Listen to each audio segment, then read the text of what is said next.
Welcome to another episode of Motivated Masculine Men podcast, where we help men. Our purpose here on the podcast is to inspire, educate, and challenge men to embrace healthy masculinity, deepen their relationships, optimize their health, and step boldly into their purpose. And today I have Ryan has been on, he was on our podcast, Fight the Burnout, years ago. I've known Ryan for a little while through social media. Still haven't met in person. I know when I was over in Phoenix, we tried to make it work, but it just, with your busy firefighting and paramedic schedule, and then my schedule when I was there, it just didn't work out. But I'm Yeah, so grateful that you're here, Ryan. I'm so grateful that you've come on, and it's amazing seeing what you've done over the last few years with helping men and women in the fire world and fitness and resilience. I can't wait to talk to you more about that today and how that kind of impacts, especially men. Obviously, that's what we're talking about today. How's things going, man? Like, what's new in your life? it's going good, man. It's going real good. I kind of did a rebrand on my podcast too. So I was running the Ignited Firefighter podcast for a while and for a number of years, and then I actually was getting a lot of good feedback and interested who actually were not members of the fire service community. And when I opened up my coaching business, The Forge, my coaching group, I had a mix of people from all over the world and from all over, like, all different walks of life, not just the fire service. And so I really understood and embraced the idea and the fact that what I was saying was resonating with more than just firefighters and first responders. The framework that I've created and that I coach people in was really helping a multitude of different people. And the thing that I realized was that if I can utilize this framework to instill some resilience strategies as a firefighter paramedic, then people who are doing jobs that, they're not putting their lives on the line, they could actually benefit from it, you know, just as greatly. So I really kind of shifted gears in that and have been focused on that. And so now the name of the podcast is Forged by Fire with Ryan Rodriquez. And it's kind of a spin on, the Forge, the coaching group, and then the Fire framework that I coach people in, which is specifically in four different categories of fitness, intellect, relationships, and energy. And those are the four things that we focus on. Coincidentally enough, not coincidentally enough, it was very purposeful. It's the acronym is FIRE. So it's all about, like, keeping your fire lit, using your fire to forge ahead and forge your body, your mind, your relationships, and your spirit. That's awesome, man. I mean, it lines up that it was why I reached out to you to have you on here because I've been seeing some of the stuff that you're doing, especially on social media. And I'll be honest, as I always am, haven't actually listened to your podcast in years since when it was back, before you rebranded it. But I know that, just from what you're posting and things, there's a lot of alignment here, but also differences. And so I'm interested to hear kind of, the more in-depth side of things, especially around the Yeah. relationship. I'm starting to lean into more of helping men find and enhance their intimate relationships. Because, Mm. what I'm seeing out there from just talking with friends and different people, especially the generation coming up, is there's a massive challenge in finding an intimate relationship in the modern era of, men and women being, in these great places, positions of power and careers and, having all these opportunities.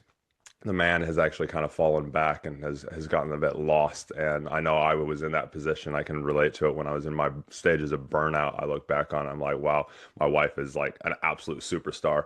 I would call her the bread earner. She makes well more than I do, always has, which I'm fine with now. But for years, I was like, well, if she's making all the money, where do I sit? Like, this is like, Right. what do I do? And how do I find my place in this world? She's always loved what she does. So yeah, it's one of those interesting places. And then, I mean, you and I have so much in common when it comes to that fitness side. We've always been doing Oh, crazy, 100, yeah, crazy totally. things. Before we jump into kind of all that side of things, how's family, man? How's the family going? Doing good, doing Yeah. real good. My wife just completed a lifelong dream of earning her doctorate. Wow. So yeah, it was pretty crazy to witness. So she's got a educational doctorate now. And yeah, she's like the leading authority on culture and introducing cultural competency in, like, bilingual situations. But it's been pretty impressive to watch. I didn't really quite understand what it all entailed until I got, like, a front row seat to it. I just Yeah, I just completed my master's after 20 years of not being in school. I graduated with my bachelor's in '04, and I went back and I got my master's just this last year in organizational leadership. And what a whole different world it is now, from back then to now. And it was all online. Being here in Arizona, I kind of wanted to stay in Arizona for credentials. And so I did an online program through Northern Arizona University, and it was amazing. It was awesome. I got to implement all the things that I've witnessed at my organizational level, like different things that I've witnessed, and compile it and utilize it to leverage this master's degree. And as you know, like before, I wrote a book on my experience in the fire service, but specifically through the lens of culture and building trust and integrity through systems of accountability. I was able to take a lot of that stuff, apply it to the degree, complete my thesis, and get to the point where I graduated summa cum laude Wow. and was invited to give a commencement speech. So that was super Wow. cool. Go you, man. That is awesome. That's so Yeah, cool to hear. it was really fun. I had a good time doing it. My kids are getting bigger and smarter and faster and stronger, and that's the goal, man. My youngest right now is a senior in high school. I've got two older boys, and my youngest is my daughter, and my two older boys have already graduated. But my daughter right now is finishing up her senior year, and she's just killing it. And I'm looking forward to seeing what the next chapters have for them. Yeah, no, definitely. I thought you had a couple boys. I'd love to talk about it, especially now that they've kind of graduated and stuff like that, like where Yeah, they're sitting at and how they're finding things in this modern world. I know Arizona is a I love Arizona. If I could get my wife a green card easily, we'd move back to Arizona. Literally, like I'd leave right. tonight. I love Yeah, I love Arizona. it. It's such a I love great it, cool. man. Um, Born and raised, it's like two hours I can be in the snow, one mhm. hour I can be jet skiing. Like Yeah. it's so so versatile. And then I there's love mountain it. biking and dirt biking and like Mountain biking, dirt yeah, biking, hiking, like yeah. all kinds of You have stuff. everything in Arizona. I mean, yeah, I Love guess. it. I mean, it's Yeah, crazy. exactly. Big ass cactus. Cool, man. Tell me from the masculinity side of things, obviously, I would put it, I used to do an alpha type role and call it an alpha type role, but that first responder role, you're not gonna go into that role unless you kind of have that little bit of, trends of alpha or masculinity in a way, because it is a very, strength, fitness, kind of, you've got to be able to take control. You've got to be able to, lead, whether you're, just starting as a recruit or if you're, command, you've got to have all these kind of attributes. From a masculinity point of view, how would you first describe kind of masculinity to you and to, your experiences and what you've seen and learned over the years? What would you describe as a healthy masculine man? But when it comes to masculinity and our roles as men, I see three clear characteristics that need to be focused on in order to fulfill your role as a man. And those three characteristics are protect, provide, and preside. And I can break each one of those down if you'd like. Um, I'd love to hear your view on those three because I'm right in behind you on those three. Those are my three pillars as nice. well for Good. masculinity. Nice. Awesome.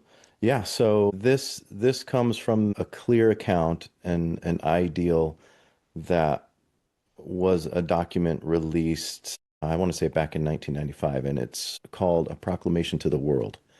The family. It's the family, a proclamation to the world. And in it, in this document, it outlines the roles of men, the roles of women, and how they're different, but also equal in importance, right? And I think a lot of times now we have a conflation of these two roles in that equal means it has to be the same. But that's not how it works, right? So, from my purview, the idea of protect, provide, preside really allows me to harness my masculinity and step into my role as a man, as a father, as a husband at the most like pinnacle level that I can. So, when it comes to these three elements, I'll break them down. So, protection, yes, there's a physical element there. My family needs to feel that I will physically protect them when we are out and about, when we're driving in the car, right? They need to feel physically safe.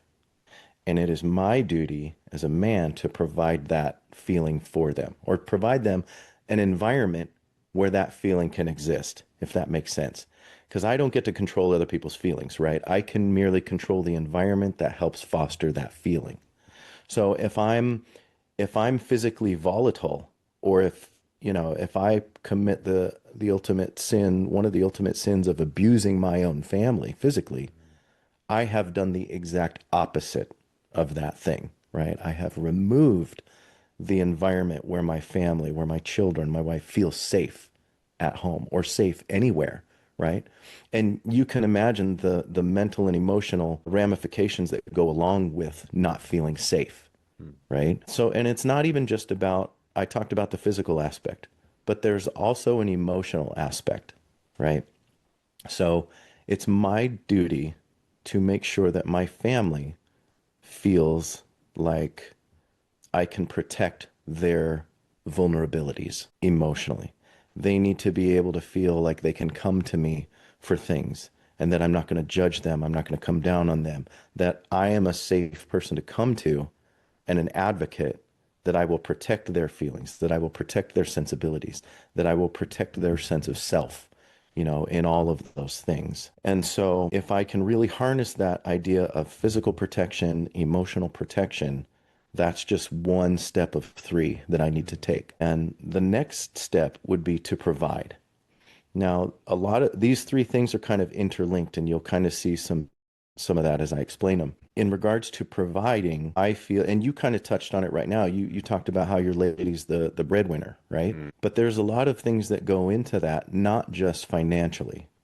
Yes, we do as men feel the inherent drive to provide financial security, because in that we help and we create an environment where our family feels safe, right?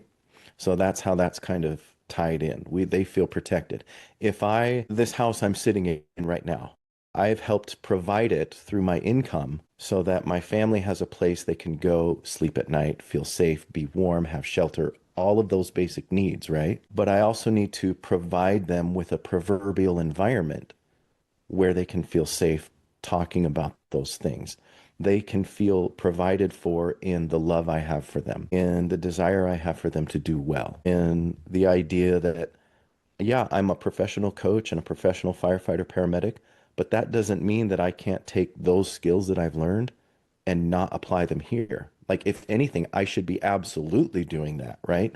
Everything I learn outside of this house, I should be curating as a way to bring home, to bring here, and providing those services to my children. Like, for example, I've worked as a firefighter paramedic for close to 20 years. It'll be 20 years in January. And I've started a lot of IVs on people, and I've given people a lot of fluid. I live in the desert. I live in Arizona. People don't drink as much water as they should, Yeah. and they suffer from health problems because of it. They pass out, they have heat stroke or heat exhaustion. And even in traumatic examples where people are losing blood, I have to provide liquid to reinstitute their blood pressure, all that stuff. What good would those skills be if I couldn't even apply them to my own family? You know what I mean? So for example, my kids, when my boys, when they were younger, they would do football. And you can imagine football in Arizona, Ooh. outside, in the pads, all the heat, all that stuff. So after they would do practices or after they would have game days, I would give them an IV. I would plug them and fill them full of fluid, and they Man, I would wish feel I lived amazing. closer to you because there's so many times I could do with that. 100%, right? It's funny you mentioned that. We've been getting a lot of pop-up shops that are like IV clinics here Yeah. now, a lot lately because of that. And it's needed. My daughter's doing guard right now, and granted it's October, but yesterday it was like 95. Yeah. And And it's dry. It's dry it's heat too. It's not like, yeah. I mean, humid heat is even worse. Like you Yeah, got it'll pull the flu moisture from you. and you don't Yeah. even realize it. Like, yeah, Yeah. Yeah, it's the dry heat has a whole different effect on you. But when she's been out there all day, throwing up her saber, throwing up the flags, doing all the stuff, she's exerting a lot of energy, she's sweating, and I can provide that to her, your provide that skills service to her. and you provide them to your family, to your friends, to your, those that are Exactly. around. And yeah, especially when it comes to family. Exactly. Yeah. Yes, so I can be a provident man, right? It's like the fire captain who can run his crew at work and he can manage his crew and lead his crew and help get people, elevated and promoted through knowledge and mentoring, but then neglects to take those skills and bring them home Mm. to where your own kids aren't being mentored, your own kids aren't being coached, your own wife doesn't feel like a part of the team. Like how contradictory is that? We need to Yeah, be able to bridge that. And I hear a lot of people say like, "Oh, well, you leave work at work and home at home." Well, it's not that simple because you can't do you're that. the same person. Like Yeah. you have to be the same person you are at work that you are at home. And if you're not, that means you're out of integrity. You are not, you are being two different people. And by definition, you are out of integrity. You are not operating in a sphere of integrity. So when it comes to providing, that's how I see it. Not even just financially, but also with a secure environment, with safety in regards to like expressing emotions, talking about concerns, all of that stuff. Whatever my child and my family feel that they need, I want to be able to provide it for them, Mm. right? Or finding a way to go provide it. I think that's the biggest thing. 100%. People think that I Yep. should have, guys think, oh, I should have all these tools. I should know how to do all these different things. Well, when it comes to Right. protecting or providing, it's that do you have the capability to go get it? Especially as young men looking for a mate, looking for a Yes. relationship, just showing that you have that intent, that capability, that drive to go provide or to find ways to protect. And it doesn't have to be a protect physically, like, oh, I'm going to beat all the demons away. It's like, and some Right. of us, some of us men, I mean, you and I, we're both big guys. We train a lot, we lift a lot of weights, we have for Yeah. years. Yes, when you're younger, you start doing that. Go get into the gym and train. And I know we'll Yeah. talk about that fitness side, but it's also that if you're the type of person that just is not a gym person, you're not going to go, you don't want to do martial arts, it's also going, okay, what resources can I leverage to protect? What can I set Yeah. up? What can I think about? Who can I become friends with? I mean, all of that kind of thing. I think of, it being an ex-cop, the zombie apocalypse, or, Yeah. think of Purge, the Purge Yeah. situation. Like, what are you going to do in that situation for your family? Like, that's worst case scenario. And then that's also comes back, as you said, into the providing, bringing the skills that you have into providing to your family, whether it be an emotional base, whether it be financial, whether, whatever it might be, figure out what your family needs and then figure out ways that you can start to provide to it. And I'm going to say it here now, and I'd love your thoughts before we jump onto the third pillar, providing by doing nothing. Yeah, that's good. I like that. Providing them the opportunity really is what I'm providing them. An opportunity to solve their own problems, to use the tools that I've provided them previously to execute on their Mhm. own so they learn how to do the thing on their own. And ultimately, that's how I look at my role as a father and as a coach. I look at my ultimate goal as a father and as a coach to ultimately render myself obsolete. Like, I want to make it so that my kids can go out into this world and just kill it and dominate. And they don't need me for that. I, early on when they're little babies, they need me for everything. Yeah. And the goal is slowly over time to shift that scale from the needs to the want, right? Like, I want to provide you with everything that you've needed. So now that you can go out, put the armor on, take your swords up and go out and get what you want and do what you want. And then the table turns to the point where when they're adults and they're out there killing it in life, they want me around. Yeah. They don't need me around, And you can right? We support instead of having to lead or having to guide them Yes, anymore. You can just support them with their support. decisions and what they're looking for. Yeah, and if they need to come back every now and then and get my perspective or whatever, then I'm here for that because as I'll talk about in a minute, I am a presider. As a Mm, man, I am a presider over my legacy, over my kingdom, mm, ultimately, right? But as a coach, I say that because I want to render myself obsolete. I need my clients to get to the point where they're utilizing the system that I've created for them so efficiently that they can teach it to someone else and that they don't particularly need me anymore. My goal is to create a community where they want to be around still. Like I've got clients and you've got clients. I've got clients in my coaching group that are just killing it when it comes to the framework, but they're not leaving because they're finding that this is the community of like-minded mm. people who are just going to use the system and just kill it in Yeah. life. And they're not going to find that. anywhere else No, except and they with me. leverage each other as well. Like you're the curator of that, you're presiding, as you said, over your kingdom, over your Right. clients, over that, not in a domineering or a monarchy, but as Right. I'm here to provide you with extra tools that I'm learning and provide you with a safe space so that you're protected in your thoughts and your Yeah. processes, so that then we can all evolve and grow as men or women at a higher level and a higher Yes. standard so that we can all become better people and also create Yeah. a better society and community. I love it, man. Yeah. That's it, man. That's it. You nailed it. And then finally, the third pillar, preside. Mhm. People might hear that term and think that it's domineering, that it's a domination type, but that's not it at all. It's more of a leadership role, right? Now, that's not to say that my wife doesn't also have a leadership role within our home, right? We each have an equal leadership role within our home. We made an analogy the other day, like I'm the head of the household, but she's the neck, right? She can turn the head to focus on the things that the family needs to focus on or that we need to focus on in order to get that thing done. And my wife brought up the whole idea of like the chessboard as well. Like the king ultimately is the most important piece on the board. However, the queen has the most freedom to move around the board and execute moves to protect the king and ultimately make sure that that we win, that what needs to happen happens.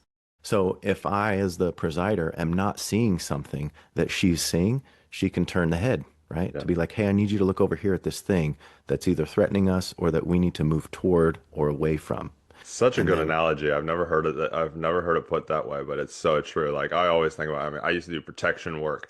I used to look after right. heads of state and all that, and looking after the prime minister here in New Zealand, and you watch it, and you're like, yep, he's the head, as you said, he's the head, he's the king, he presides. But man, without his wife standing Yeah. beside him, you know, it's like that scene in 300. 300. 100%, dude. Yeah, that That's one of scene my is favorite that scenes. that scene is, and I never realized it until I saw a reel come up, and it was like, he's not asking her permission. He's just, what is it that it has on there? You might remember it. I can't remember exactly what the words were that it puts on it, but pretty much along the lines of like, he's just looking at her to get her support and make sure he's on the right decision. And she gives him the Yes. little head nod, and that's it. This is Sparta. It kicks him into the thing, and it's like, nah, we don't get pushed over. 100%, dude. That's it. And it's all ultimately what that scene speaks to me as a man, what that scene exemplifies to me is alignment. Yes. Alignment. Yeah. So we were just talking about this the other day.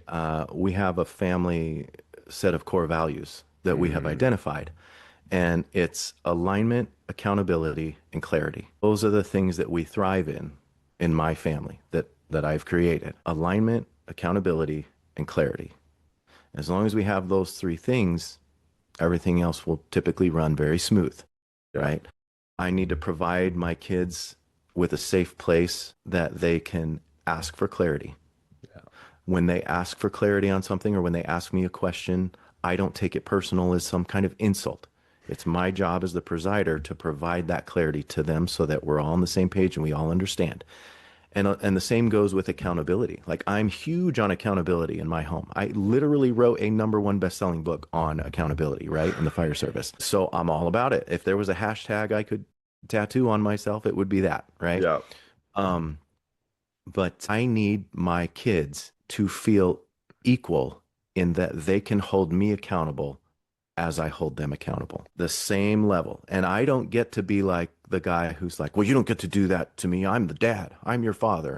And what I goes or what I say goes, or obey me because I'm your father. That's why. No, that No. didn't work for me when I grew up. Like I got my face smacked dozens and dozens of times because my mom was a big proponent of, because I'm your mother. That's why. It's like, that's not good enough for me. I No. need an explanation as to why, because if I'm challenging you and if I'm bringing these things up, that means we're not in alignment. And I'm asking you questions for clarity. And instead of clarity, you come back at me with ego and Yeah. because I'm over you, and that's why. Because I'm older And than we you, because I have more Yes. seniority, I have more Yes, experience. Yeah, cool. I get that, but exactly. why? I want to, especially the young, Yes. especially Help kids. me. see why. Yeah, help me see why. Like, what is it? Especially this day and age, we have so much information, like, in my opinion, Yeah, too much information. But we're it's dumber, we're overload. dumber than we ever have been because we're not Yeah, actually, we have no clarity of why. Like that why question right. is my favorite. Like my clients, my old past police clients are always like, Chris, like they'll turn it on me sometimes, like especially my like top clients. They'll be like, but why, Chris? Like, why Yeah, are you doing that, Chris? And yeah, why? that's I'm good. like, oh my God, I hate it when you do this, Yeah. but And it's good. therein, I mean, and that's a good In sign for alignment. you as a coach because you've Mm. provided them a Yep. safe place through protecting that relationship that they feel they can say that Yep. they feel they can ask that clarity question, right? And that Exactly. is accountability both ways. That's Yep. accountability. And so to It, me, it's beautiful. it's so funny. Like my wife, I remember years ago, our nephew, her sister's son, he was real young. I think he was under 10. He's a teenage, like coming up to, what is he? He'll be graduating in the next couple of years. I think he's 15, 16 now. I can never remember Hmm. ages, but I remember we were at family gathering and he and his brother had a bit of a fight and my wife kind of, went off it, not off at him, but like reprimanded him and that. And then come to find out it was actually his brother that was the instigator in that. And Oh, my wife went up to him and was like, look, I'm totally sorry. I apologize. Auntie's wrong at times as well, and that. And her dad, I love her dad, but he has a bit of that old school mentality, which he's grown, even since this incident, he's grown tremendously and always is growing, which is amazing to see it. He's in yeah. his late 60s, watching our parents in their late 60s, Yeah, we can actually, still, it's we're awesome to see. I'm always like, growing and why learning. weren't you like that when I was a kid? Oh yeah, wait, I it takes know. years of experience. Um, Yeah, but but he was like, oh, why are you apologizing to him for, blah, blah. And she's like, because I was wrong. because I was wrong. I made an assumption, I made an and that's assumption and I yeah, was it was my perception at the time. I was wrong. Cool. I take that accountability. So I love that. accountability, man. There it Yeah. is. Oh, accountability is the biggest thing. Like sometimes, again, as a guy, you have to put that ego aside from that accountability 100%. side. It is such a core value. Mine's honor. I reflect it as honor. I've even got it Yeah. tattooed on my. I actually do have honor Right. and family tattooed. It was my first tattoo, on my Nice. arm. Yeah. And it's such an important, is such an important thing for a man to live by because Yeah. accountability, honor, whatever word you want to, apply to it in the same aspect. If you don't have that, nobody can rely on you. Nobody can 100%. trust you. Trust. Nobody, Yeah. and especially if we talk in a relationship aspect, if you don't have that, it's all completely gone. I mean, Yeah. you and I have talked about my story. I almost cheated on my wife. I found myself literally steps off of it, found myself planning it to sleep with another woman and caught myself and said, nah, and went like left. And like the next day, or as soon as I saw my wife, she was overseas at the time. I told her, and in the meantime, I told our best friend, which I was at her best friend's house at the time, and I told her what kind of had happened and that I was going to tell her. And I remember at the time being told, nah, don't tell her, just kind of, move through it. And I was like, nah, because I want a divorce. I'm done. Like if I'm at this stage, then this relationship's over. And I went to my wife and I told her what happened, and she got me to she identified again that kind of, she identified it was not me, that account, I wasn't being my true self. Things had taken over. It turned out it was work and the Right. trauma of our, Yeah. Of our careers, man. of our roles over of years. Yeah. You've done more years than I did in law enforcement, but still we see so much. And from that side, that trust and that accountability and that honor, it's made our relationship. I mean, we're still together. This was, what was this? This was 8 years ago, and we're stronger than ever because Yeah. we hold by that. And Right. it's that, yeah, man, it's so important. How do you make sure that you don't let your ego get in the way? Oh, it's tough, man. It's tough. I mean, when you have so much weight on your shoulders as a leader in your home and as a leader in the fire service or wherever, it's tough because you are the authority, right? Or you are an authority at least. And I got to tell you, we have family councils with my kids, right? Whenever we have to talk about something difficult or important, whether it's a life decision that we've got to make, like buying a car, moving here, whatever it is, we have a council. We have a family council. I put it on the calendar and we all meet and we all get time. Like whoever is calling the council gets to say their bit and why we're assembled. And then we all put in our pool, put in our input into the pool of understanding, the pool of clarity. And then we go from there. For example, if my son calls a family council because he feels like maybe he's doing more than the others when it comes to like chores around the house, he has every right to call that council and express that opinion and that feeling. And it's my duty as a protector, provider, and presider to empower him to do that and to provide a space and a method for him to be able to do that thing, right? Because I need him to learn how to do that later for his family. So if I'm the one that's domineering and not allowing him to do that, you want to know what kind of father he's going to turn into? Yep. That kind, right? Or he's going to turn the wheel hard left and become a weak guy who gets walked all over. Neither of those is good. We need a healthy balance of how that looks practically. And so if he calls the council, he gets to express his opinion openly. And it could be like, hey, dad, the other day you got mad at me. I felt like you got mad at me because the dishes were still in the dishwasher, but that's not my agreed upon domain in the house. My agreed upon domain is the guest bathroom. And I do the hell out of that thing. So when you get upset at me for having dishes in the dishwasher, when that's somebody else's domain, that's not fair.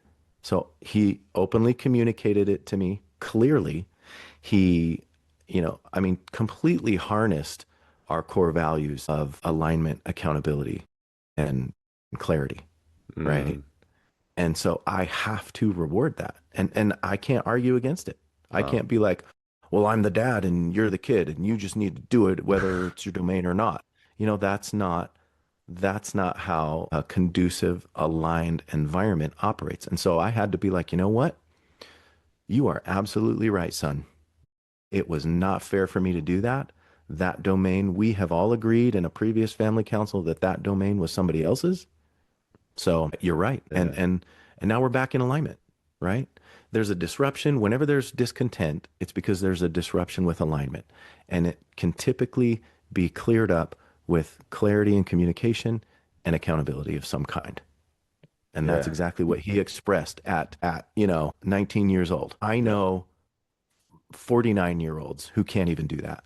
No, yeah, definitely. So, Yeah, yeah. definitely. On the obviously, provide, protect, preside. If we talk about those three kind of pillars, for a man that's coming up in the world, I mean, obviously you've raised your sons and your daughter and you've created this space and you've provided this space and you preside over that space if we want to, use all the terms in it. For a man who's coming up in the world or is listening and wants to start implementing these, what is the, because I know it can be challenging, especially as a guy. It's like, and if somebody's willing to do this, they're probably already on that pathway. But then there's the men out there that are like, nah, I've got it. It's all sorted. And probably they're definitely the ones that actually need to implement this even Yeah. more. What would you say the first step is for that man that wants to maybe is like pushing and resisting against this a little bit, but at the same time is in that space where he's like, okay, I want to do this, but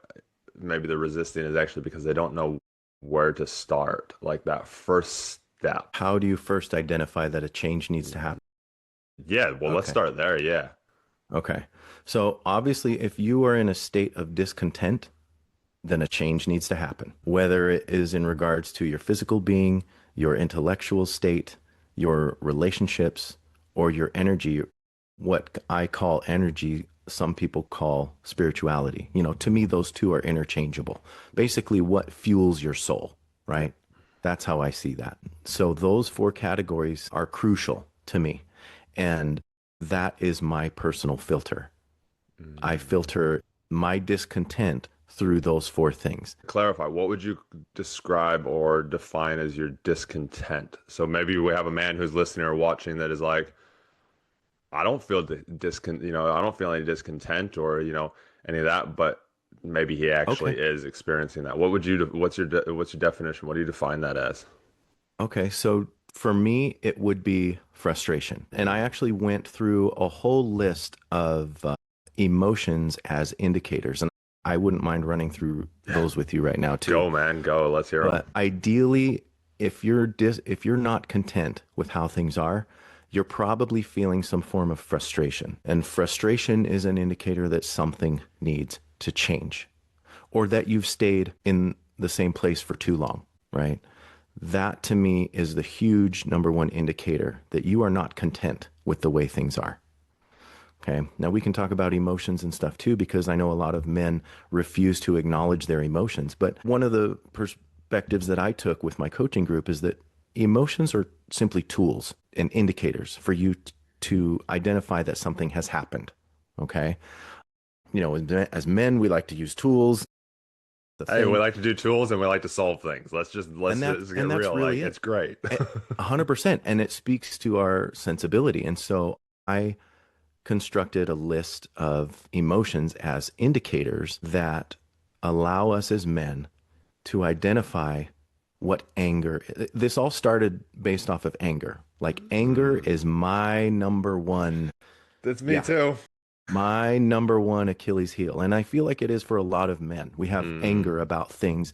We don't know how to mitigate it. Oftentimes we mask it with drugs or alcohol or sex or whatever, And we pornography, don't whatever, understand it either. and we don't understand it. And then we just kind of go in the cycle and we do something to abate the symptom instead of actually addressing the root cause of it. I used to say Right. that I had an anger problem and I was okay with it. Right. Yeah. You know what? For many years, especially during my adolescence, I was angry. I was angry because I have a strong sense of justice, and that Mm. sense of justice was betrayed in many, many different ways from family, from friends, and it made me angry constantly. Society. Yes, society, all of that stuff. And so I really did some homework and exploring anger itself. And I came out with the identification that anger is an indicator that a boundary has been crossed. And then it's up to me to either communicate the boundary, double down on it, or maybe change it, maybe make an adjustment to the boundary, right? Because if it's not serving me, then it needs to change or it at least needs to be communicated. If it's a boundary for me that is like if you cross that line, it's over. And if I haven't communicated that to that person, then I don't have the right to be mad at them, right? It's like a 4-year-old when they know that they love the color blue, right? I know my favorite color is blue. And then if someone else doesn't automatically somehow know that their favorite color is blue, they get mad at that person. It's like, well, we're not 4-year-olds. We have to communicate our preference to that person, right? We don't just get to be mad at them without communicating that boundary And or the we reason. can't expect somebody to know without us communicating to it. And it's so Yeah. true. My clients, I used to tell them, you know, I used to use this kind of analogy story. How often are you in a group party? You go to a group party and you know you see somebody that you know or haven't seen in a while, and they're on the other side of the room, and you wave at them, Yeah. and they're looking straight at you. You wave at them, and they just literally turn away and start, walk away. No Yeah. response, no nothing. How many of you get Right. angry at that? And literally almost everybody that hasn't done any work on themselves will say that Right. at least the noise annoys you. Like how many of you actually think that the person saw you?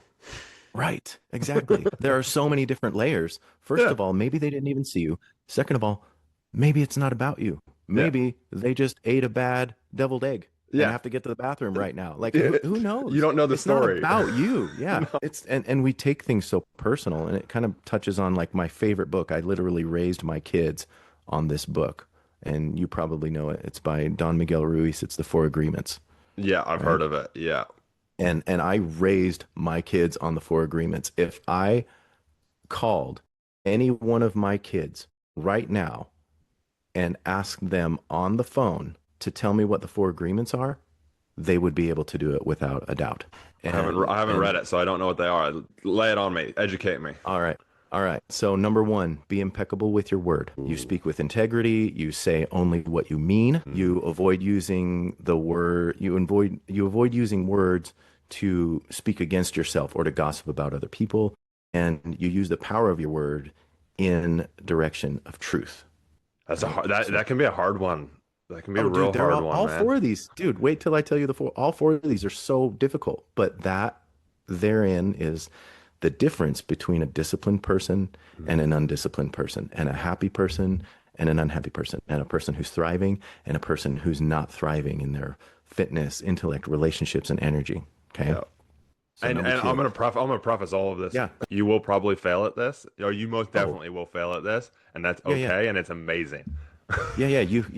It is definitely an opportunity to learn. Like you can have these things on your mind every day, but that doesn't necessarily mean you're going to be perfect. And we get so caught up in this idea of perfection, and it's like if I fail once, then it's all over and I can't be redeemed. And it's like that's not true, man. Like Yeah, that's just not true. And I we love as men, failing. we're so hard on ourselves, right? When we do that. Like it's so funny because in the fitness world, we have what's called like you lift to failure, Mm. right? And I had to, one coaching client couldn't get over that word and couldn't understand that when I was pushing them, I would celebrate when they got to failure. You got to And their limit. they had an emotional breakdown. And they were like, I don't understand why you're celebrating my failure. And I said, no, no, no.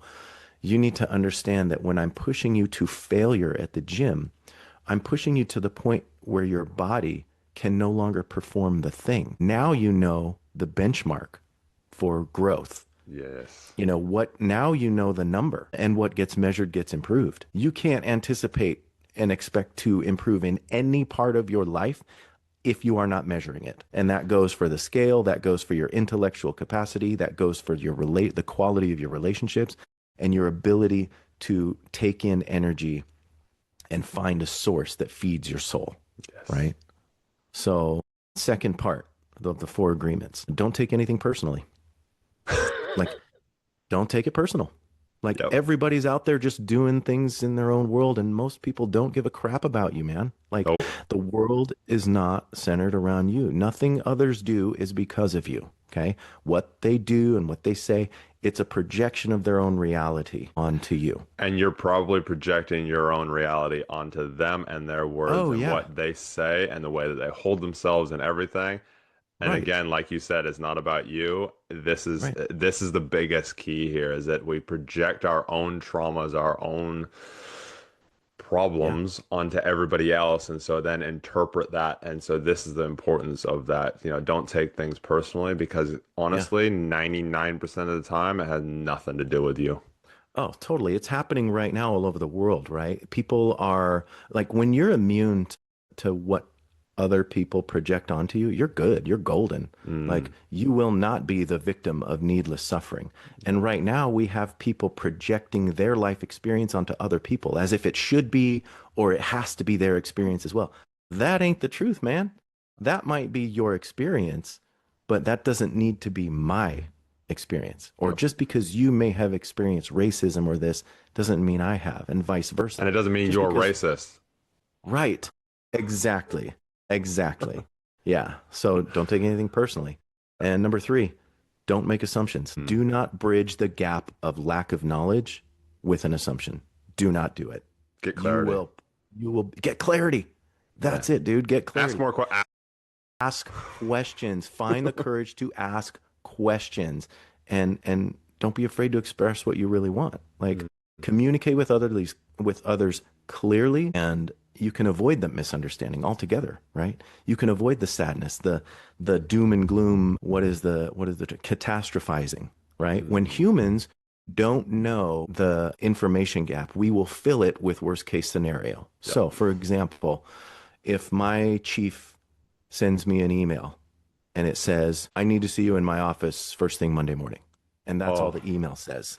your brain If can that's go so all, many people. as humans are naturally going to fill that information gap or lack of information gap with the worst case scenario. That's what we're programmed to do as humans, Well, right? it goes back to 2 million years ago. Self-preservation, It goes back 2 self-protection, million years ago. self-preservation. Protection. It comes Yep, back I got to to protect I myself. got to protect myself and my family. So I got to be ready for the worst thing Yeah. to happen. Yes, exactly. And so maybe that whole weekend you're like trying to find a new job and you're miserable and you're nauseous and you're throwing up and there's problems now between you and your wife and kids and stuff because things are so high tense. And then you go in to have your meeting with the chief on Monday and he's like, "Hey, I just wanted to talk to you about how great of a job you did on this last Exactly. call with this woman, like you saved her life. We're going to recognize you at this thing next week. It's going to be amazing. You're an exemplary employee. I just wanted to say thank you personally. Like, I want to say this to men that are listening, and even women that are listening to because they want to better, their relationship with men. yeah, This is such a key thing, and I know we've got a fourth point here to go through, yeah, but this is such a key thing that, that truth that, don't take things personally. If we actually shift our mindset, and it is very difficult, and as men, like we've said, we're wired to go worst case scenario because 2 million years ago, we had to worry about the saber-toothed tiger. Now we have to worry about what is on the next reel that goes through our phone when we're scrolling right. through Instagram or That TikTok or literally whatever. gets fed to Yeah, it us. gets fed to you. Yeah. Literally, my feed. I remember when I was doing all my fitness coaching and personal development stuff for aspiring police. Past the offering. All my feed was motivational quotes, fitness lifting, and things like Yeah. that. Now Yeah. I send. You don't want to know what's in my. I mean, you're a first responder. You know the dark humor. Now it's all Hmm. dark humor. It is literally all dark humor. There isn't a. I, Yeah. I hardly ever get a fitness post on my thing or Yeah. a motivate. I'll get motivational, quotes, but it is a lot of dark humor that's on it. It gets Oh, yeah. fed to you. And so it's really making sure that we are the gatekeeper of our mind and as well as we Yes. interpret things. If we can shift just ever so slightly to the positive of life, you'll feel a much better man. You'll be able to provide better. You'll be able to protect better, and you'll be able to, preside over your life better. Yeah, dude, you nailed it. You nailed it. I mean, and really, we have a lot of people right now who try to act as if they have no control over their emotions. Well, that's straight up horseshit. We Like have control you over absolutely everything. You have you control have over control everything. over everything. Like, and if you don't Personally, believe me, yeah, sorry, Ryan. I'll reiterate that personally. You don't have control over yes, others and others' correct. actions, but you have Yes. over how you react to it, how you Yes. respond to it, and how you let it push you around. It's like Yes. being I'm a yachty. I'm a sailor, and I've been in some big storms. I've been in some crazy situations where it's like, holy crap! Even as a cop, I mean, you as a firefighter, paramedic, EMT, you will be in some crazy situations, and it's staying calm in the storm. If you can be Yes. that calm in the storm, I was Yeah. working from home the other day, listening to my wife. She was talking with one of her colleagues. She works from home, so then they're all virtual, and she was talking about. And she said it multiple times. She's like, Chris, me, is the calmest person when everything is going wrong. When it's yeah, when shit's hitting the storm, like when it's hitting the fan, man. When things When aren't this hitting the fan, I'm like, I can be like my mind can go all over the place and like, but yeah, when you get real serious, like my yeah, wife ended up in hospital once when we were in Hawaii, and yeah. she's deathly when it comes to blood draws and stuff like that, she has this massive fear of it, and that she's worked through it a lot over the years, but Right.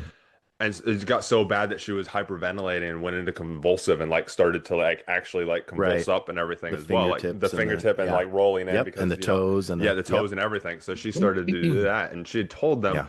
like I struggle with this, and like they didn't believe her in the hospital, and then she started to go Yeah. through this, and she started to go through it, and the nurse had walked away at this stage, and like all of a sudden this starts happening, and like she's coherently all there obviously, and I'm Right. sitting there Yeah. like, okay, cool, what's this? Okay, cool, yep, getting her to breathe, get the nurse and doctor over. I'm like, hey, look, this is going, like, grab them and This is drop, a thing that's and happening. Yeah. and this is what's happening. And she's just like, afterwards, she was like, oh my God, like you, like, it was like just something changed in your mind. I'm like, yeah, but that's the thing is, if we can shift that mindset to Yes. If we can take that that and bring it chief, home. yes, exactly, that chief is Yeah. not gonna destroy me and I'm not going to lose my job. In fact, actually, let's shift to, oh my God, like, and again, I think this comes down to your values, as you said, that Yes. accountability, Yeah. that taking what was it that you said? My mind just lost it. Taking ownership, Taking accountability. ownership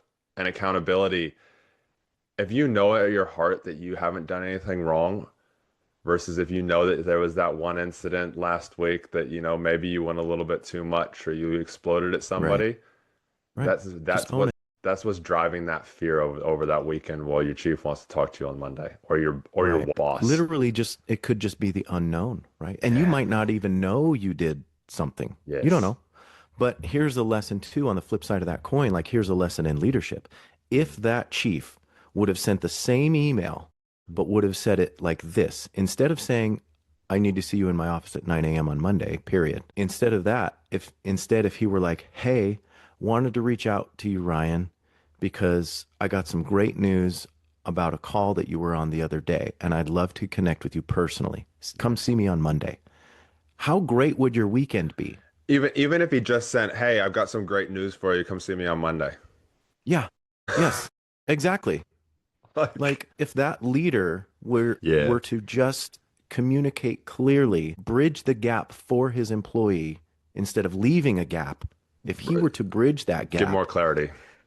add clarity, right?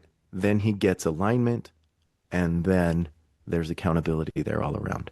Like Mm. they just go so much hand in hand so It beautifully. comes in that, and I want to get the fourth way, but it comes down to that, especially as men. A masculine trait is we say a hell of a lot less words. I mean, here we're talking, a Yeah, ton and going into things, and yes, that is actually a more feminine trait right. than a We still masculine one.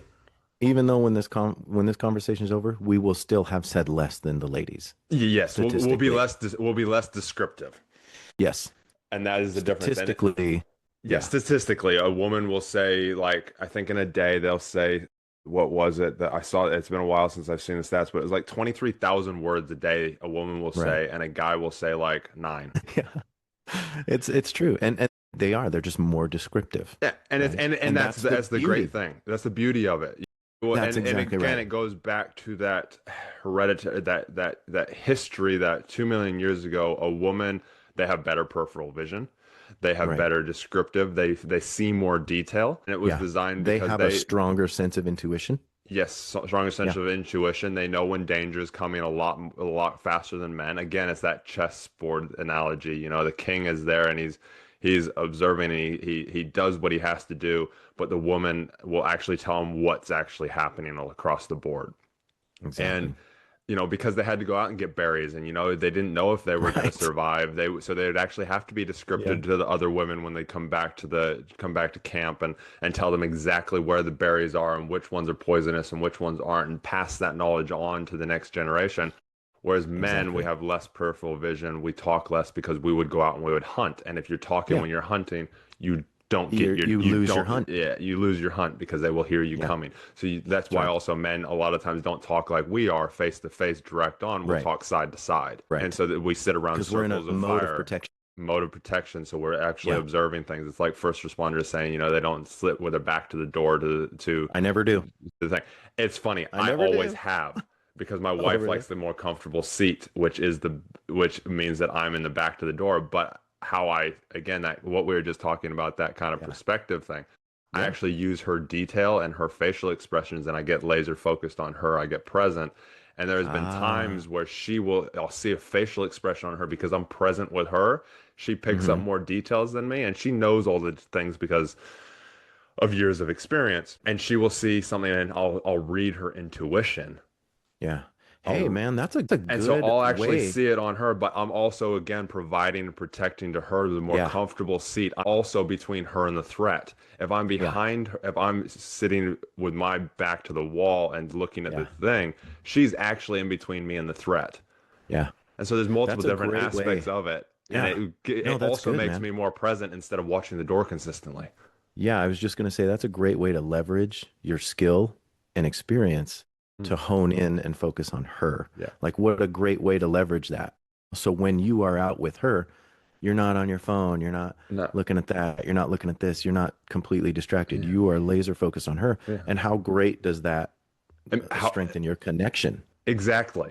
Because right? I know, Yeah. like when I go to a sports bar and I'm sitting and I can see the screen. A lot of times I'll sit so I can't see the screen because Right. otherwise I'm distracted. Even though I don't care about what's on the screen, you're Right, right, distracted. right. It's still there. It's Yeah. still there, and so you're not Nice. present. You're not with them present. And Interesting. mm. I'll have to try and that. but That's again, interesting. that is a masculine trait to be laser focused because that's what we had to Right, do. We had to go out and we had to spear, and so we don't have as good a peripheral vision. And so right. again, it says leveraging those little aspects and learning through that side of things. I know we went off 100%, on man. a little bit of tangent. I want to know That's what the okay. fourth No, no, way no, that's is. okay.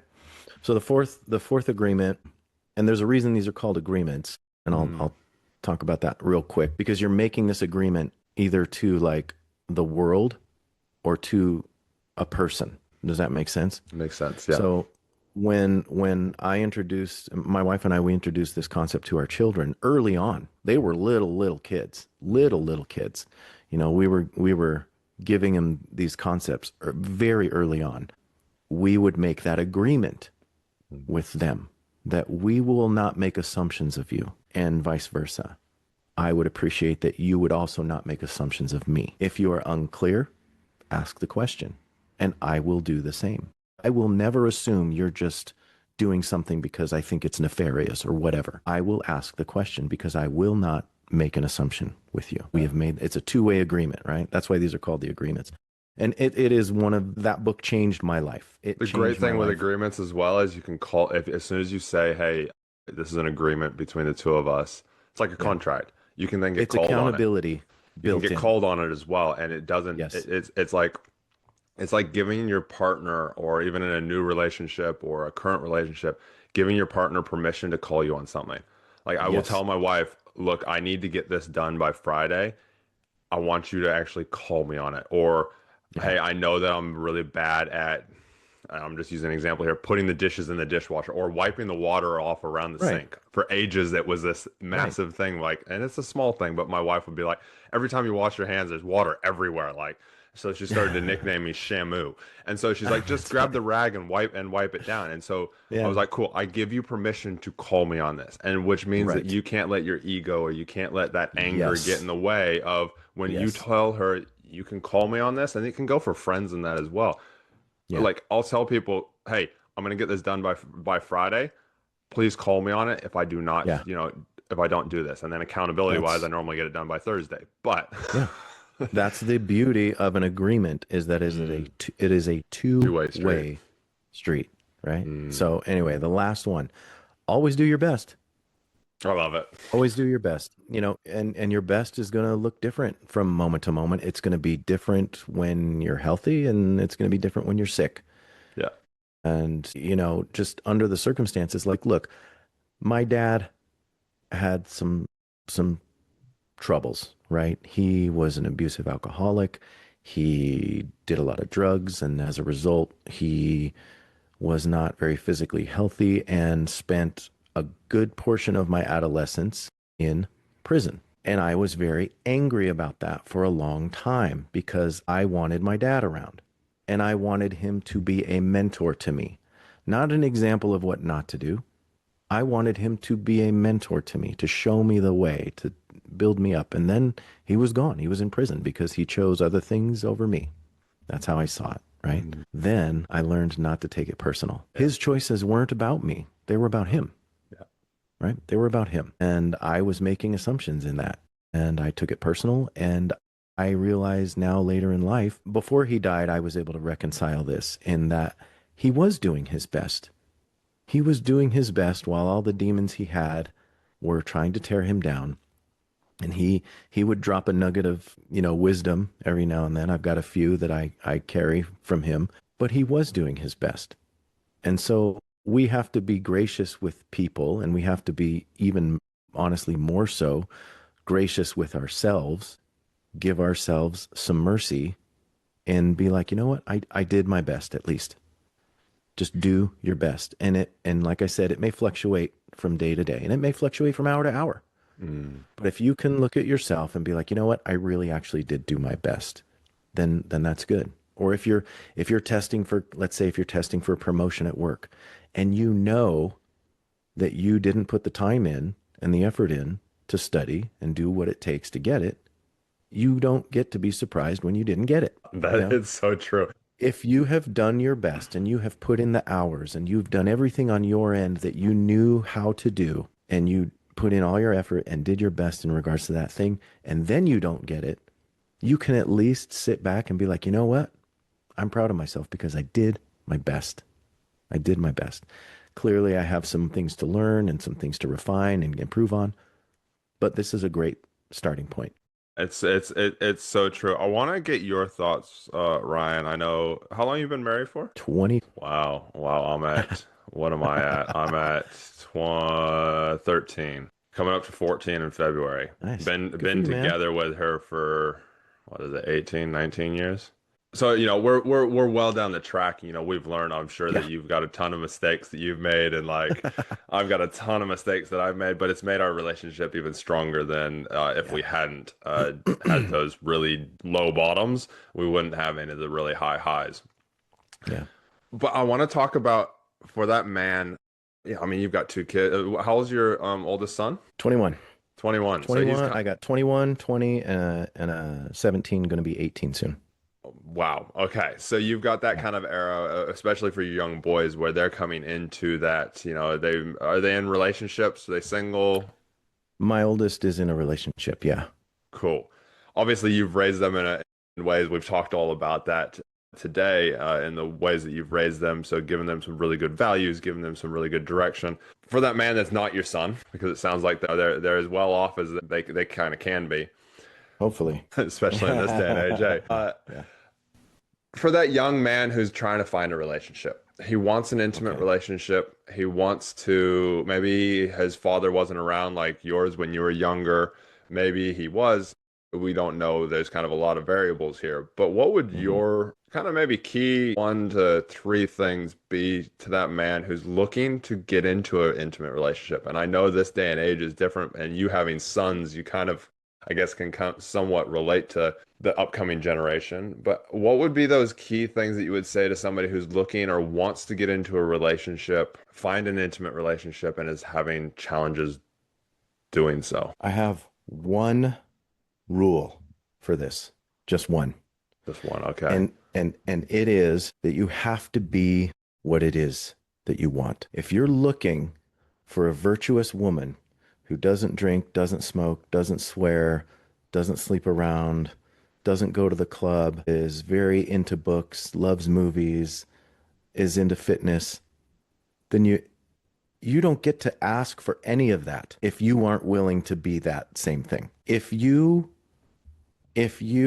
are a fat slob, I'm going to say it. If you are a guy who doesn't want to go to the gym, who thinks that people who go to the gym are just obsessed with themselves, that's your ego talking. That's like reverse pride, is what Mm, that is.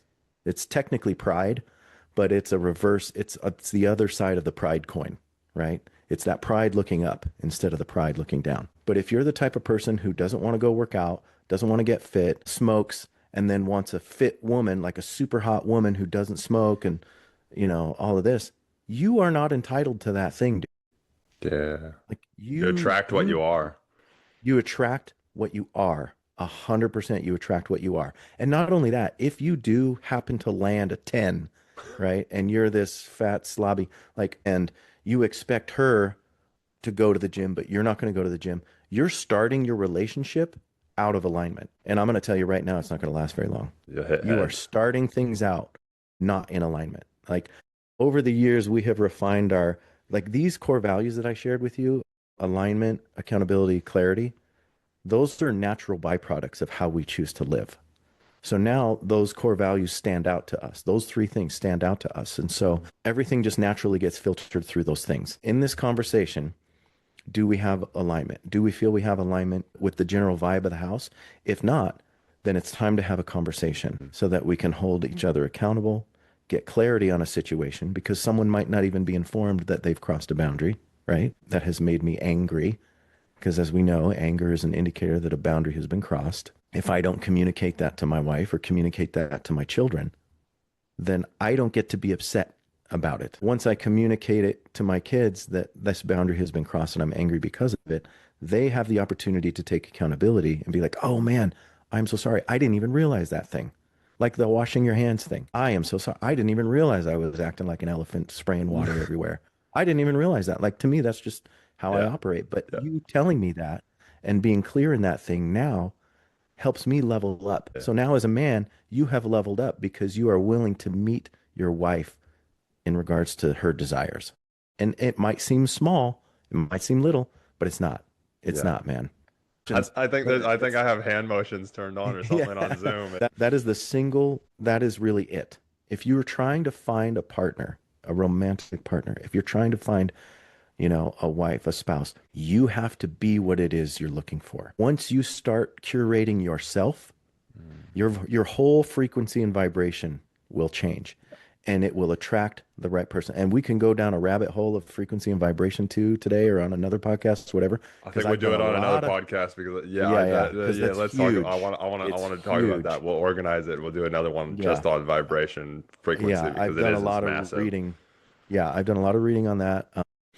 Our hearts put out a frequency, our brain puts out a different frequency. Yes. When those frequencies are in line, we get into a state of what's called flow, and time becomes inconsequential. However, when we are putting out that vibration of what we desire, who we want to be, the type of person we want to show up as, when we put that vibration out into the ether, the people who are ready to receive it will receive it. They will receive that frequency, and you will be able to find each other in this mess of disruption and chaos. It will be like everybody else will.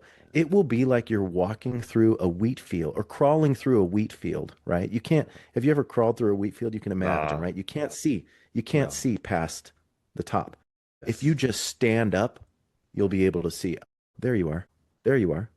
And it might be, 6 or 7 different people, but it definitely just removes all the, as they say in the scriptures, right? The wheat from the chaff. I watched my We're wife go through separating. that recently, and I've done it before. I do my best to sit in that and work on that. And as a man, well, me as a man, I should say, it can be very difficult because again, that ego and that side of you kind of comes in. But again, it comes down to kind of the things that we've talked about today. It's all around that growth, that learning, and that desire to be better. Um, Yeah. that I'm One constantly other way, working on. yeah, one other way of putting it is, you have to be what it is you want. But honestly, if you were as a man, as a young man, if you make a list of virtues or characteristics that your dream woman has, you need to make sure that you are doing what you need to do to be the man that's worthy of that woman. Well, it comes down to, and I've done this before. Even though I was in a relationship, I went to you know, in the early days of coming out of law enforcement and working on myself from the burnout and from the trauma and the PTSD, wife and I went to a Tony Robbins conference Oh, right, and right on. went to his Date with Destiny conference, and it Yeah, was a huge shift for me because it's 6 days, literally rips you all the way down, completely opens you up, and then rebuilds you yeah, back up in a new yeah. thing. If you haven't done it, highly recommend. Well, this was pre-COVID, end of 2018, and he does a relationship day, and this is where I learned a lot of learnings and got really kind of passionate about this, and I haven't really leaned hard into it until really the last year and a Hmm. bit, and especially on the masculine side, and recognized a lot of the traits that I did. And my mom was there, and she comes running over on this day, and she goes, "Oh my God, I'm so sorry." Uh-huh. I'm like, "What are you talking about?" And she goes, Yeah.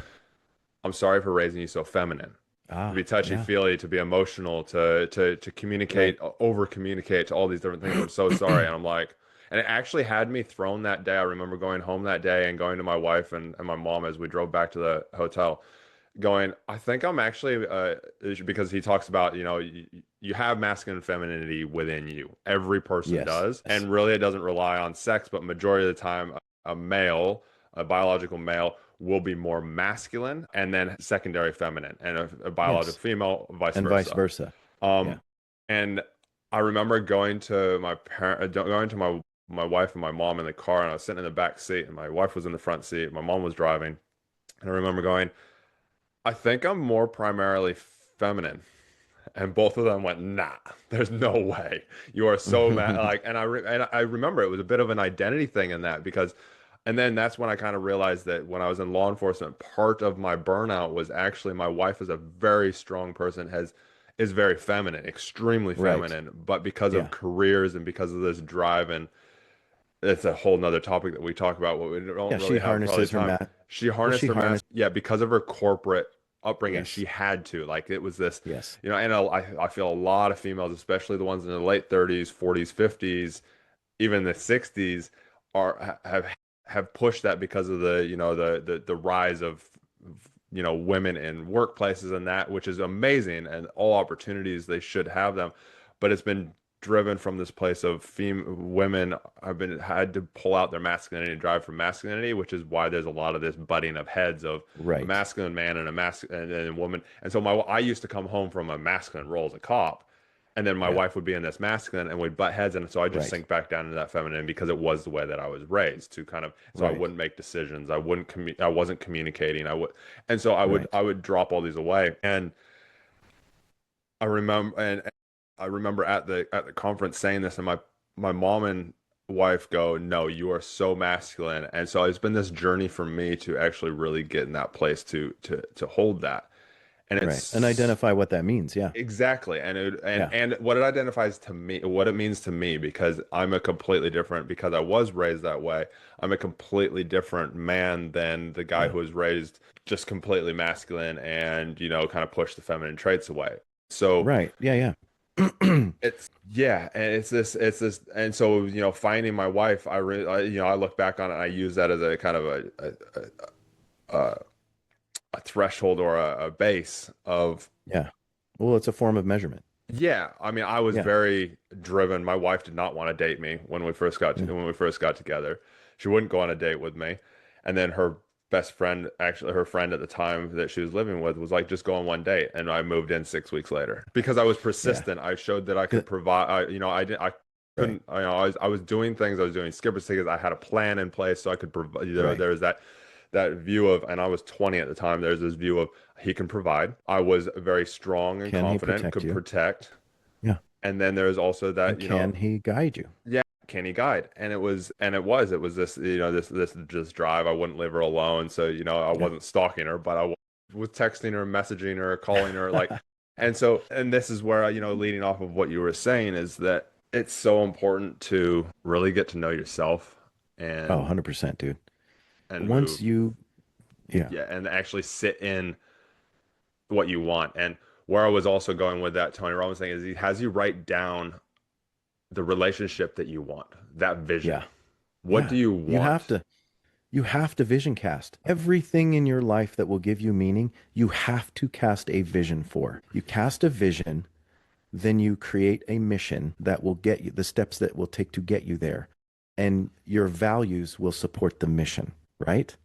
So if I want an amazing marriage and family who we all love each other, we get together, we have struggles, but we support each other through them, and we are an ironclad team.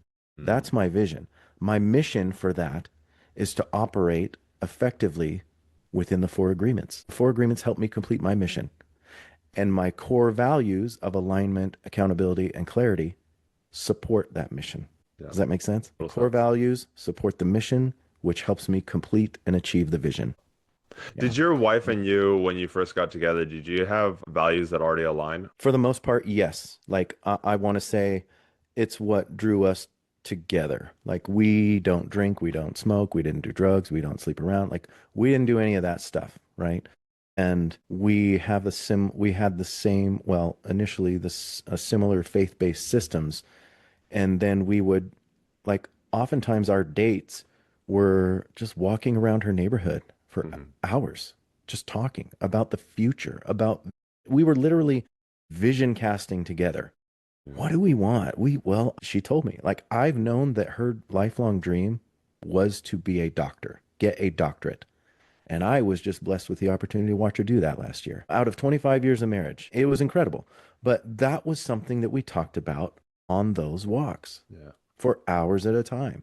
We didn't talk about, oh, what's your favorite color? What's your favorite car? This and that. No, that's bullshit. Like, let's do the real, let's look toward an empire. Let's look toward that thing. And Yeah. then let's take the steps needed to bridge that gap. So let's talk about what do you think about raising kids this way? What do you think about technology in the home?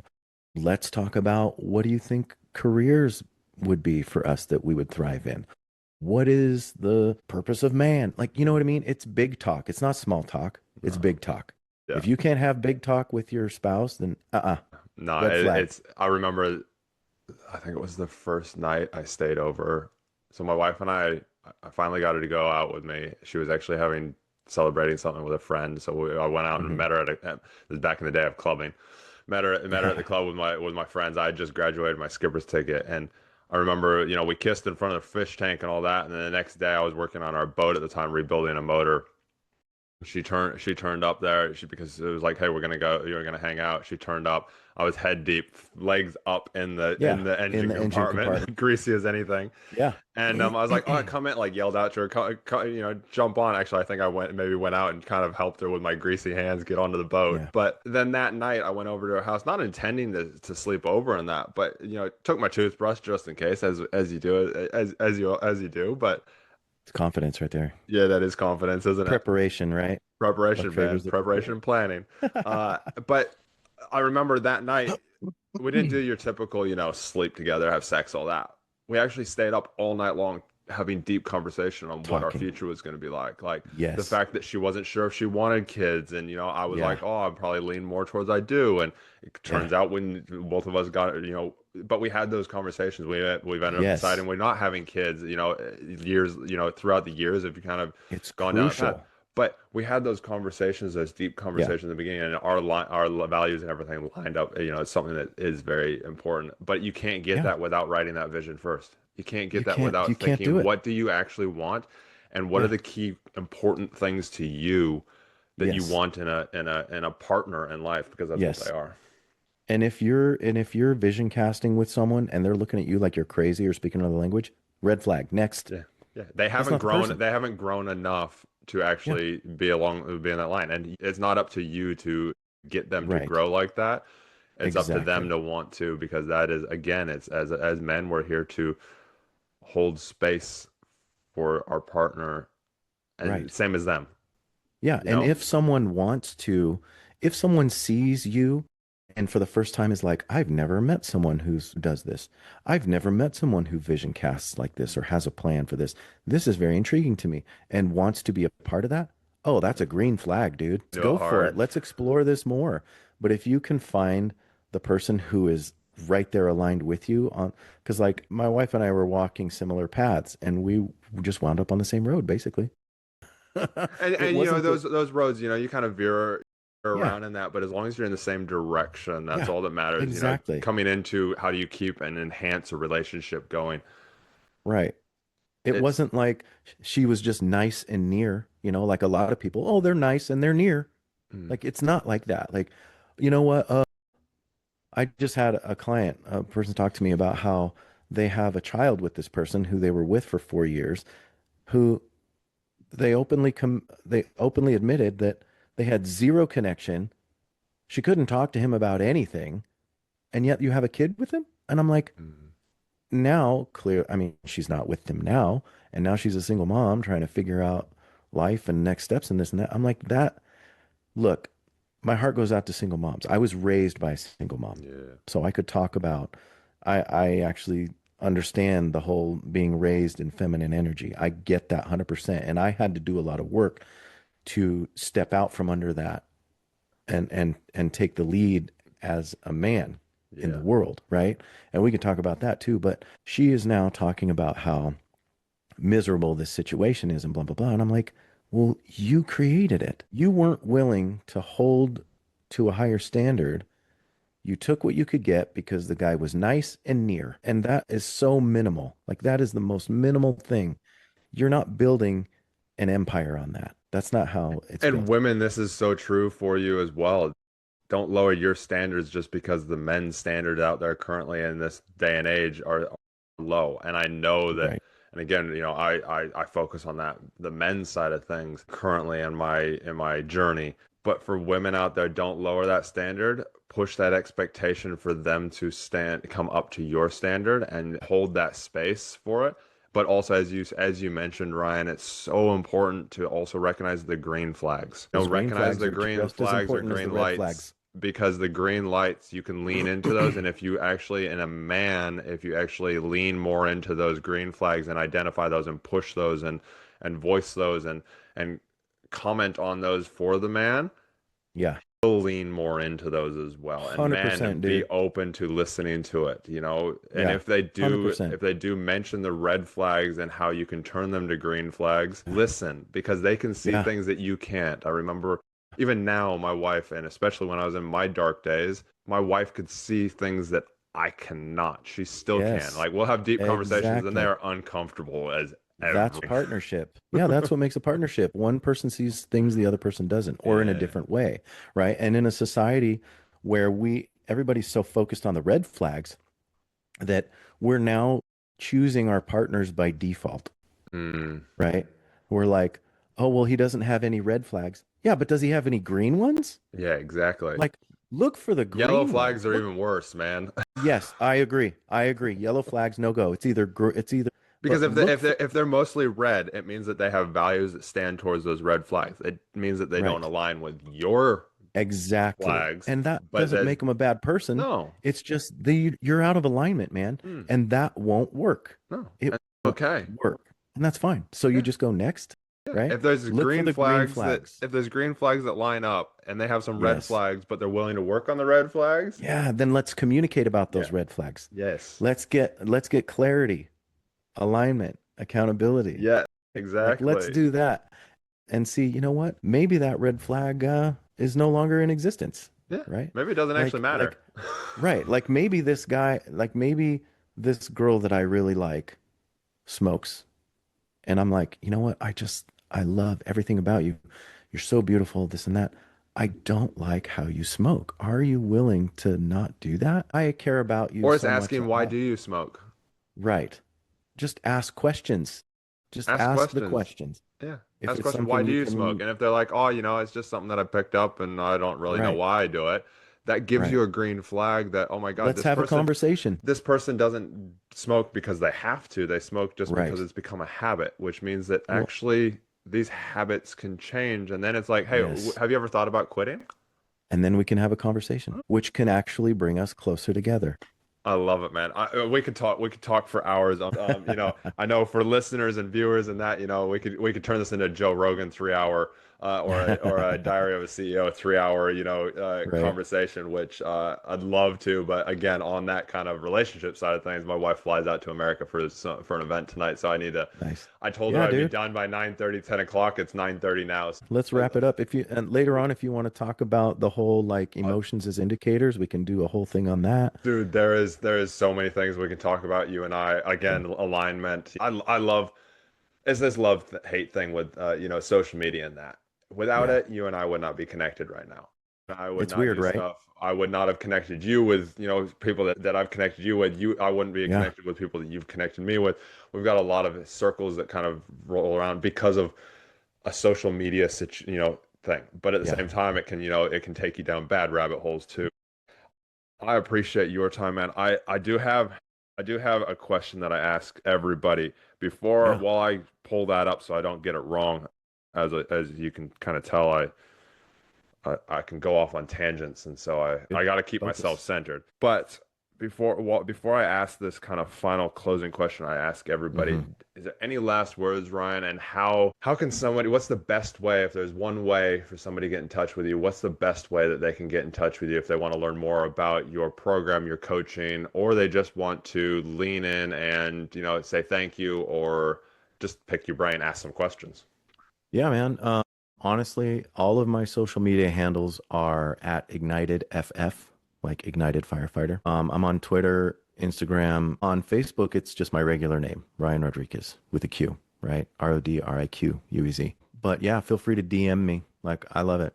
I love talking to people, especially when people reach out and they have connected with something that I've said or whatever. I love talking to people about all kinds of stuff. And like we can talk about the mysteries of the universe. We can talk about emotions as indicators. We can talk about how to raise kids. We can talk about how to lift properly, what to eat, macros, micros, all of it, dude. Like every year, I've made it a goal every year to learn something new every year. So I am either gaining a new certification every year or completing a degree or reading a new book, going to a seminar, like something new every year. So I love being able to talk about anything and everything. Okay. Closing question I ask everybody. And Do it. I can repeat this if you need me to. If you could hand every man on the planet a single insight that would unlock his potential to lead, love, and live with purpose, what would you tell him? Would I tell him? Say that one more time. If I could hand him something or if If I you could. could hand every man on the planet a single insight Okay. that would unlock his potential to lead, love, and live with purpose, what would you tell him? I would hand him a proverbial mirror. I would hand him a proverbial mirror. And let me tell you why. This idea was gifted to me by Ed Milet. And I am a very spiritual person in that I believe in a creator. Mm. And I believe that I will meet this creator one day after I leave this planet. And this concept comes from him in that when I meet my creator, he will introduce me to the version of myself that I could have been. And I want it to be as if I'm looking into a mirror. I don't want to look at that. My idea of hell is looking at that man and seeing a complete stranger. That hits.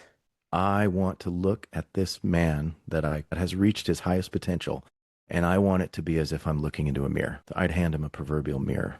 I love that, man. That hits deep. I personally feel like I'm on the right track. There's some things Good. that just by you saying that, I'm like, oh yeah, I need to shift and change that. Right? It puts the accountability right back on you. And that, It does. again, there's my word, right? That's like my favorite word. I love it, So, man. I love it, Ryan. Any last words before we close out? just keep doing your best, guys. The world is not your friend. It's not your friend. This is the proving ground, right? This is the proving ground. This is the gray that we are living in. We can't afford to think in black and whites when we are living in the gray. We need to understand that throughout our lives, there's a thing called the Mhm. and it's pen. This book was actually written by Donald Miller, who's one of my distal mentors. He wrote this book called The Hero's Journey, or Hero on a Mission. Hero on a Mission, and it's based on the classic idea of the hero's journey. We have 4 different archetypes that we flow in and out of throughout our lives: villain, victim, hero, guide. Right? And if you think of any story that you like, Star Wars, Marvel movies, any movie or any story that you like, you're going to have a hero, you're going to have a villain, a victim, a hero, and a guide. And sometimes all 4 of those people are the same person. Or they go And through a journey where they become. and that's right. That's Mhm. right. So for me, it's that understanding that we as humans operate in those 4 different archetypes throughout our lives. But you know what? We also operate in those archetypes throughout the day. Yeah. And we might even operate in those 4 different archetypes every hour. When someone cuts me off in traffic and I swear at them and road rage at them, I'm a villain. Yeah. When I have felt betrayal at work because they told me they were going to promote me and then they promote someone else, I am a victim. When I stand up for my family or stand up for my principles and what I feel is right, I become the hero. And when I choose to mentor someone else and help them through a situation that I have experienced, I become the guide. And you get to choose which archetype that you want to be every day, every minute. And you can sit in the energy and you can choose to be in that energy. And that goes back to the whole thing of choice that we talked about. I might not get to choose my circumstances. Like Viktor Frankl in his amazing book, Man's Search for Meaning. That book changed my life. He didn't get to choose the circumstance that he was put into a concentration camp, witnessed his pregnant wife get murdered, witnessed his parents be systematically murdered in concentration camps. The dude survived 3 different ones, including Auschwitz, and came out of it and wrote a book called Man's Search for Meaning, where he talked about no matter how bad your circumstances are, you always have a choice on how you choose to operate in that circumstance. How you choose to react to the circumstance. Yep, 100%. I love it, Ryan. Well, thanks so much for being here. It's always great to chat. I completely forgot how good how good the conversations with you are. I love it, man. I Definitely. miss you, buddy. I miss you too, man. Wait, I'm gonna say it right now. Grab that link to let's organize another one like Yeah, ASAP. yeah, it'll be And fun. yeah, just we'll book another time and let's have another conversation. We'll carry on from here. Keep doing what you're doing, man. I appreciate you. Appreciate our connection and It'll be good. Yeah. so yeah, to the man out there who is listening, I thank you for watching. I thank you for listening. To the woman that's out there that's listening and watching that wants to learn more about, maybe the man out there in the world. I thank you, but also please make sure you think about somebody, just one person on who you could share this with because that's the most important thing. Let's get it out there. Let's get men hearing these conversations, and yeah, let's go from there. So I appreciate everybody who's listening, watching. Make sure you like, subscribe, so that it gets out to more people. That's what it's all about, is impact. And if you want to be on the show, feel free to email me, brotherhood@motivatedmasculinemen.com. The email address is in the bio down below. Love to have you on. Or if you have an idea of somebody who should be on, and you have a connection with them, again, email through and I'll reach out to them. But till next time, keep being the good men that you are out there, and provide, protect, preside, and yeah, train hard, test easy, which is my motto, and always will be and always has been.